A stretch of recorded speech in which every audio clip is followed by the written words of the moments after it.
Gusto mo bang maging at peace? Mapagpalang araw ng Martes, kapanalig. Kapistahan po ngayon ni San Bernardino ng Siena. Ito po si Sister Rose Agtarap ng Daughters of St. Paul para sa mabuting balita. Manalangin po tayo at magnilay sa Ebanghelyo ngayon.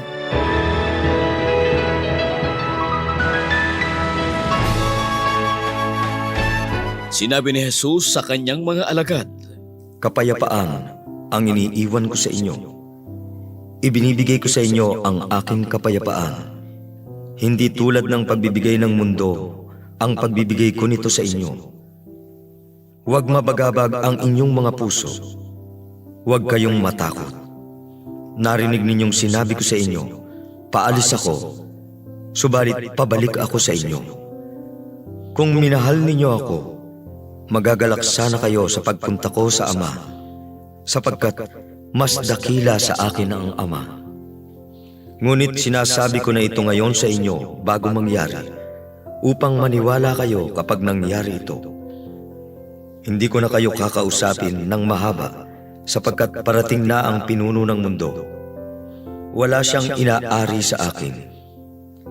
Ngunit dapat malaman ng mundo na mahal ko ang Ama, at kung anong iniutos sa akin ng Ama, ito mismo ang aking ginagawa.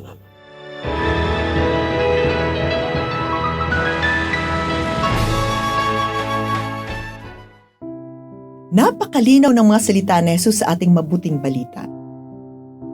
Ang aking kapayapaan ang ibinibigay ko sa inyo. Hindi ito katulad ng kapayapaang ibinibigay ng mundo.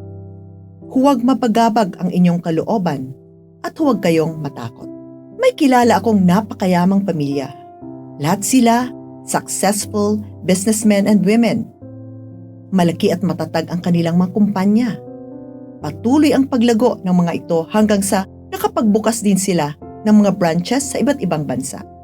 Biyahe dito, biyahe doon. Magagarang bahay. Napakasasarap ng mga pagkain sa hapag.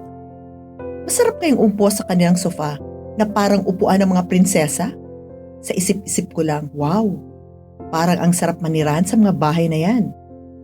Pero sa kabila ng karangyaan nila sa buhay, hindi sila nagtuturingan bilang pamilya. Sa halip, business partners lang ang tingin nila sa bawat isa. Maraming security guards, maraming tagapagsilbi. Ngunit heto, kinakailangan daw mag-take ng sleeping pills ang bawat isa sa kanila para makatulog. Tanong ko, bakit? Mga kapanalig, huwad na kapayapaan lamang ang pangako ng makamundong karangyaan. Walang tunay na kapayapaan sa isang tahanang walang puwang para sa Panginoon. Gaano man karami ng kayamanan ng mga naninirahan doon.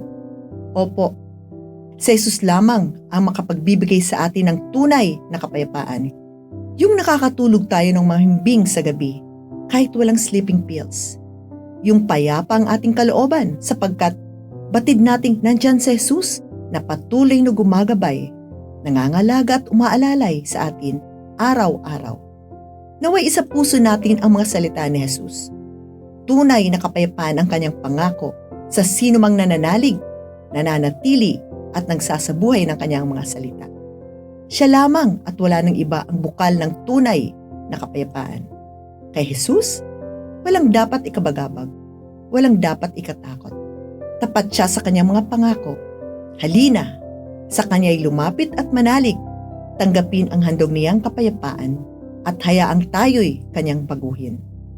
Tapat ang Panginoong Hesus mula noon, hanggang ngayon at magpakailanman. Mga kapanalig, maraming salamat po sa inyong suporta sa aming misyon. Subscribe, like, share, and follow po lines sa aming social media accounts. Patuloy po kaming ng inyong tulong upang maipagpatuloy ang programang ito. Maaari po ninyong ipadala ang inyong love offerings at donasyon sa aming donations channels. Makakaasa po kayo na kasamang lagi ang inyong mga intensyon at kahilingan sa aming panalangin araw-araw. Ito pong muli si Sister Rose na nag-aanyaya sa inyong manalangin.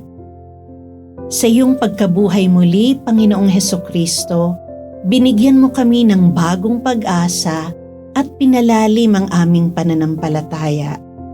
panibaguhin mo kami upang masigasig naming maipalaganap ang mabuting balita ng may kagalakan at kapayapaan. Amen. Alleluia.